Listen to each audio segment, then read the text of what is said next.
A formação permanente e continuada dos profissionais vinculados à rede municipal de ensino para identificar casos de violência, abuso e exploração sexual contra crianças e adolescentes foi tema de um projeto aprovado durante a 23ª sessão realizada pela Câmara Municipal. A autora do projeto, a vereadora professora Durvalina Garcia, está hoje em nosso estúdio para falar um pouco mais sobre esse assunto. Vereadora, muito obrigada pela sua presença. Eu que agradeço mais uma vez a oportunidade de estar aqui com você, Paula, porque é a oportunidade que a gente tem também de prestar conta do nosso mandato. Vereadora, o que levou a senhora a apresentar esse projeto, que na verdade é uma emenda à lei orgânica do município? Isso. Na verdade, a gente sabe que, e de vez em quando a gente tem denúncias de violência, né? Uma pessoa até que eu conheço que trabalha até meio que próximo, a gente que convive com a sociedade, que conversa com as pessoas na comunidade, lá no bairro, a gente sabe que há alguns excessos, né, em relação à violência, em relação à criança.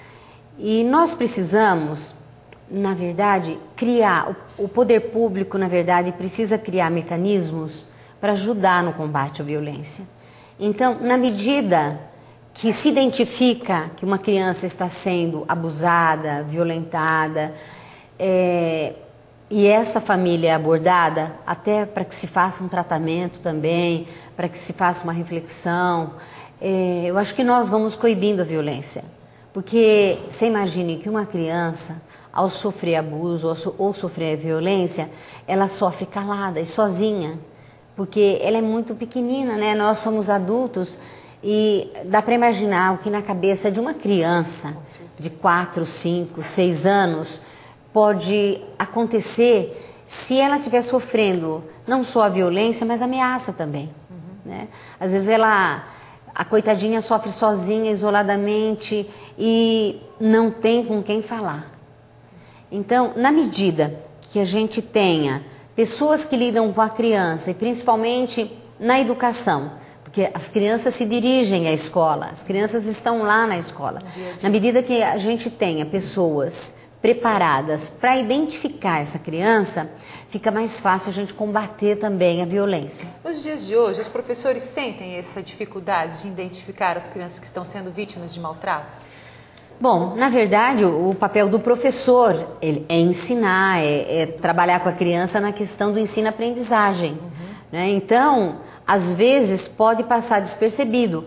E outro dia eu via uma psicóloga, uma psiquiatra até, no Roda Viva, dizendo que é possível perceber quando uma criança está sendo violentada, porque ela fica mais chorona, ela fica insegura, ela fica tímida, ela não tem motivação para o estudo.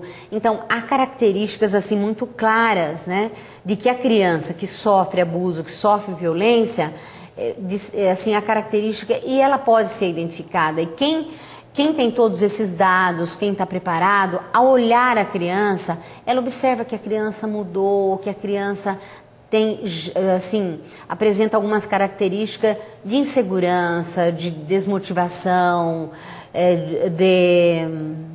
enfim, de tudo aquilo que quem sofre a violência pode apresentar. Então, nesse sentido que a gente apresentou esse projeto, para dar instrumento, para preparar quem lida com a criança, para ter esse olhar, né, observador sobre uma criança. Falando ainda sobre essa questão da proteção à criança e ao adolescente, a semana passada Araçatuba ganhou uma casa de passagem exclusiva para crianças e adolescentes em situação de risco social e que também necessitam de acolhimento imediato. A senhora participou da inauguração dessa casa. O que a senhora viu da casa? Então, você sabe, cada casa que inaugura como essa, o que a gente pensa? Bom seria que não existisse essas casas.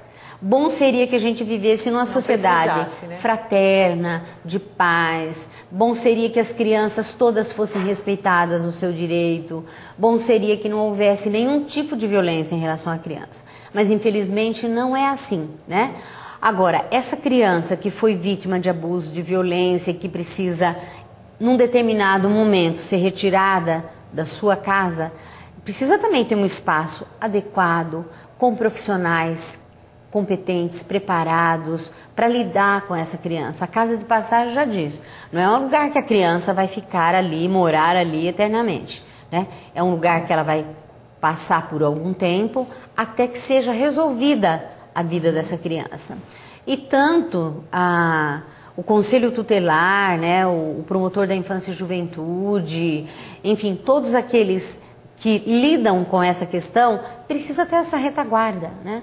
E há muito tempo se pede uma casa e se cobra uma casa no nosso município para atender essas crianças. E felizmente a secretária de Assistência Social agora, né, mudou o nome da secretaria, Cidinha Lacerda, ela fez esse trabalho muito bom, definindo as prioridades da sua secretaria na implantação dessa casa, que eu acho que é uma retaguarda para esse trabalho, né, que precisa ser feito na cidade. Inclusive, acho que é até a realização de um sonho, né? A senhora bem colocou que não gostaria que houvesse a necessidade do município instalar uma unidade como essa, mas a gente conhece o seu trabalho, sabe que na legislatura anterior a senhora e a vereadora Edna Forjar reivindicavam uma casa como essa aqui em Araçatuba. Quer dizer, na verdade, essa é uma aspiração antiga de todos aqueles que vivem esse problema e de todos aqueles que conhecem e acompanham esse problema, né? Agora vamos falar um pouco da proteção à mulher vítima de violência.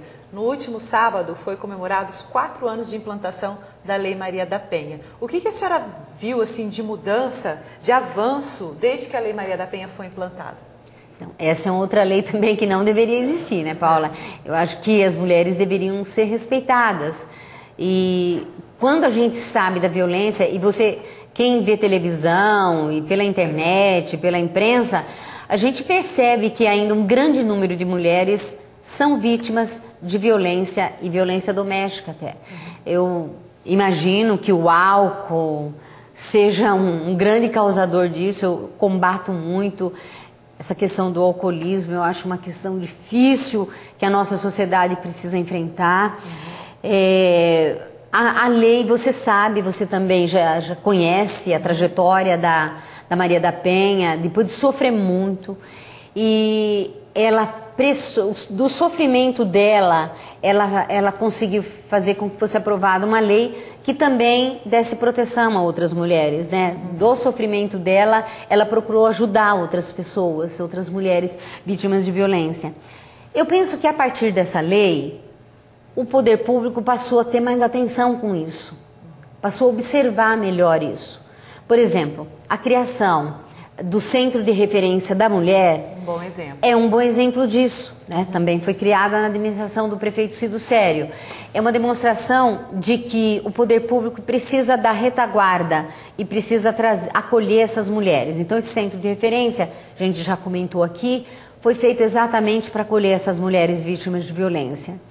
E a lei, eu acho que na verdade ela puxou essa discussão e ela faz com que o poder público também preste atenção nisso, né? Porque quem tem a caneta para decidir as coisas é o executivo, né? Tanto no âmbito estadual como no âmbito municipal e nas instâncias federais. Na instância federal foi criada a Secretaria Especial, né, das mulheres para fazer com que se discuta políticas públicas que atenda às mulheres. Então, na verdade, eu acho que a lei, além de ser uma lei que pune agora, o agressor não vai só distribuir cestas básicas, aí pagar o que ele fez distribuindo cesta básica, mas ele vai para a cadeia agora, se agrediu a mulher, ele vai para a cadeia, além de fazer isso e fazer essa pessoa refletir, e quem sabe passar por um tratamento, porque acho que quem agride também precisa ter a oportunidade de cuidar, porque isso é uma questão também de saúde, sei lá, da mental, eu não sei, mas acho que a pessoa precisa ter a oportunidade de passar por um tratamento, mas ele agora vai preso. E na última sexta-feira a Prefeitura teve a preocupação de realizar um momento de reflexão, né, sobre a questão da implantação da Lei Maria da Penha. A senhora teve a oportunidade de participar. Isso, na verdade já foi uma das ações da Secretaria de Participação Cidadã, que tem como secretário Alex Lapenta e tem como coordenadora da mulher a Celinha, que é uma assistente social assim, que tem toda essa preocupação com a questão da mulher também. Foi um evento importante porque participaram várias entidades, a delegada da mulher, uma pessoa do Conselho da Mulher, para discutir exatamente essa questão, né? Então, a lei, ela, além de punir o agressor, ela oportuniza esses momentos, né, de reflexão e de nós nos organizarmos. Até foi assinado lá um protocolo de intenções para criar na cidade uma rede de proteção à mulher, né? Então você veja que a lei, ela acaba se desdobrando. Isso é né? muito importante. E ela criando formas, mecanismos de proteger a mulher.